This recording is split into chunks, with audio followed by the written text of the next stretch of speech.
Hello everyone, welcome back to our channel after a long times in Flawless তীর্থদ্বীপ। আজকে আমরা suddenly plan করে গেছিলাম নিজেদের মতো একটু সময় কাটাতে ওজোরাতে, যেটা আমরা সবাই মোটামুটি জানি অ্যাক্রোপলিসের 20th ফ্লোরে আছে।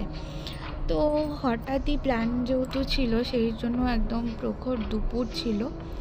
তো দুপুরে একটুখানি গরম তো ছিল, রোদও ভালোই ছিল, কিন্তু যখনই দুপুর থেকে হঠাৎ করে বিকেল হলো তখন কিন্তু আবহাওয়া চারিদিকে একদমই পাল্টে গেল, এবং যেটাকে বলা হয় মানে খুবই সুন্দর, যার কোনো তুলনা হয় না।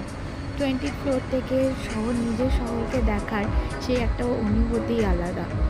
তো আমরা যখন ওজোরাতে গেছিলাম তখন বাজে 4:30 সেই সময়টা। তো অ্যাক্রোপলিসের পিছন দিকটা যেটা আছে অফিস গেট, সেখান থেকে এন্ট্রি পয়েন্টে যেতে হয়।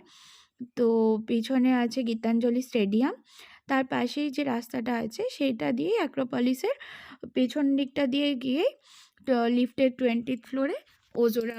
তো ওজোরায় যদি রুফটপে আপনারা বসতে চান তাহলে যেটা করতে হবে সেটা হচ্ছে ওদের রুফটপ প্লাস ইন হাউস দুটোই ডাইনিং ব্যবস্থা আছে। তো রুফটপে বসতে গেলে ফার্স্টেই 20th ফ্লোরে গিয়ে একটা কুপন কালেক্ট করতে হবে।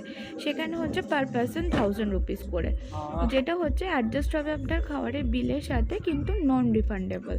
বাই চান্স যেমন আমরা দুজন গেছিলাম, তো আমাদের 2000 রুপিসে কুপন কাটতে হয়েছিল, তারপরে যেটা খাবারের বিল হয়েছে তার সাথে অ্যাডজাস্ট হয়ে গেছে। এবার যদি 2000-এর কম হতো তাহলে কিন্তু সেই মানিটা রিফান্ড পাওয়া যাবে না। তো ওজোরা থেকে সূর্যাস্ত দেখতে অসম্ভব সুন্দর লাগে, অবশ্যই একবার এসে দেখতে পারেন এখানে, নিশ্চয়ই খুবই ভালো লাগবে।